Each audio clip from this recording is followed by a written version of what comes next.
Hi, welcome back to another video. Today I am canning up some beef stock, and instead of bringing you along the process of making the beef stock, I am showing you guys how I use the reusable Tattler lids. This is what I'm using today, and sometimes it's just helpful to see other people use them.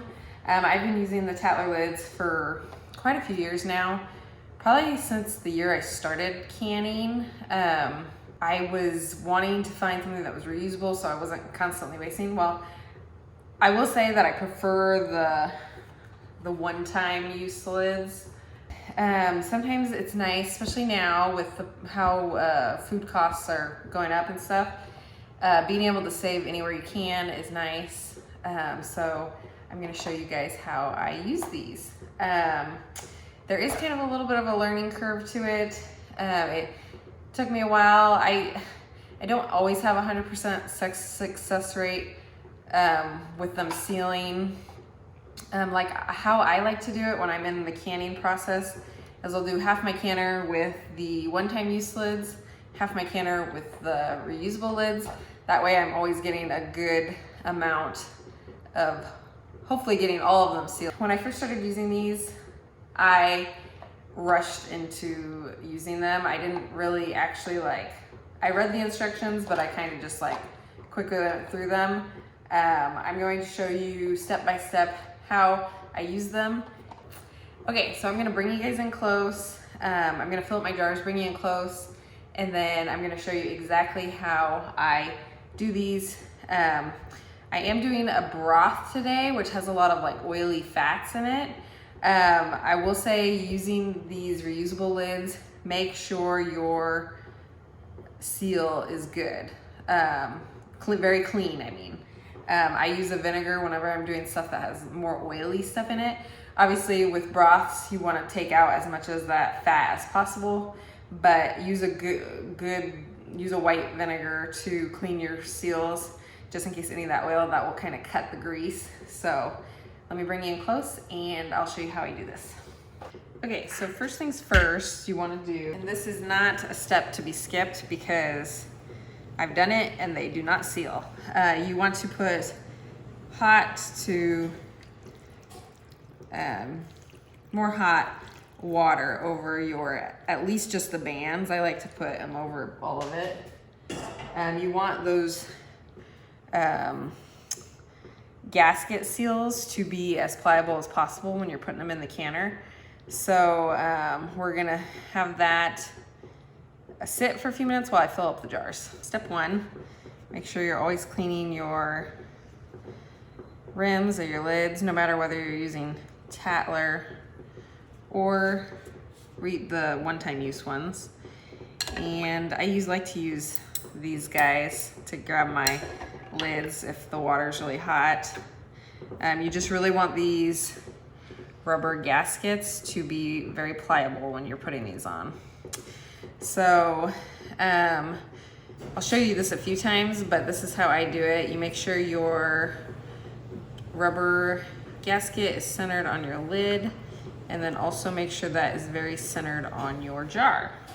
And then this is a pretty important step. You do not want to over tighten these. If you have canned before, you know kind of what that feel is to tighten your things. You kind of give it just one turn. This, without even touching the jar, this is how I like to do it.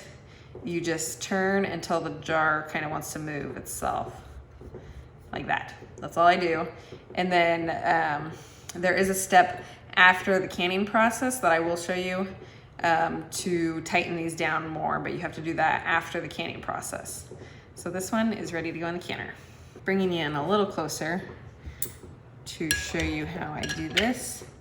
Make sure to always double check the little rubber gaskets, make sure there's no punctures, and then obviously to check your rims of your jars. And then I like to make sure, because these are reusable, that the lids are really clean.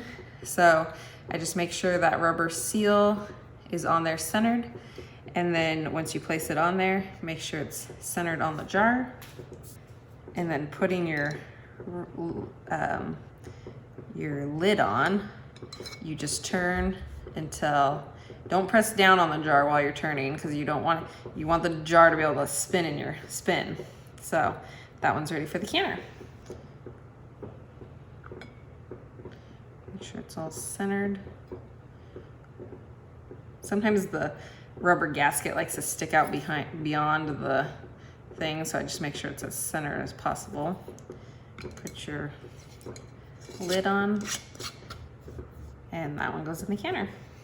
Okay, so I got my jars in my canner, and I was thinking I would get a full canner, but I ran out of broth. So I got 6 jars with the Tattler lids, and then the bottom row I did just the one-time use lids. I like to do half and half in my canning batches because it lessens my chances for things not to seal, I guess. Plus, I don't know, it's just kind of a rule of thumb for me. I don't know what the box says, I can't remember, but the one-time use lids are good up to 18 months. That's what they say. I feel comfortable leaving canning products in the pantry for max up to 3 years. I try to use them within 2 years. But for my Tattlers, I always use those lids first, open up those jars first, just because they are a little bit different. And when I was first starting to can, that's kind of what the rule I set for myself, and I just kind of stuck to it. I like to make sure I use those up in about a year. I'll look on their website and see what they recommend for how long the food in the jars is good too. I'm guessing the same, 18 months. So I got my jars in there, and then some of the most important steps are when we pull the jars out of the canner. So I will show you that once my processing is done. Trying very hard not to tip them, and you can kind of see that they are bubbling, and I will show you the next step. Okay, so as you can see that they're bubbling, with the Tattler lids, now that I've pulled them out, I have set my timer for 3 minutes, and we're gonna let these bubble and sit here for 3 minutes before we tighten down the lids. At one point in time, they had that on their directions, and it seems to have worked for me. So we're gonna let them do their thing. These ones aren't doing anything, but we're still gonna let them sit for a second. So I'll bring you back when I'm tightening them. So now that the timer has been going for 3 minutes, you're gonna take a towel, something to where you can't burn yourself, but something to where you can grab the lid and the jar, and we are gonna tighten these down. You don't wanna like over crank them, but get them nice firm. And you'll find that the lids are pretty loose, so you'll want to just tighten them up like that. Hopefully you can see that.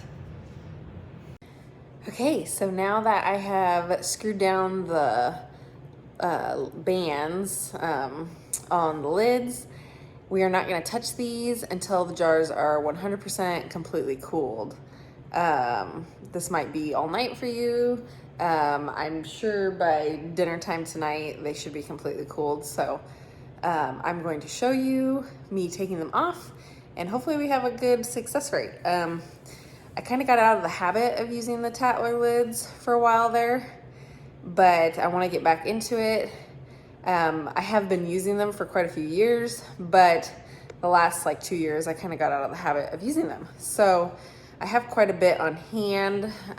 They're nice to have on hand. And they last you a long time. You can reuse them over and over and over. Some good tips for like what I do, at least for when they don't seal. If I have a band that doesn't seal, I really inspect the jar, make sure there was no imperfections on the jar.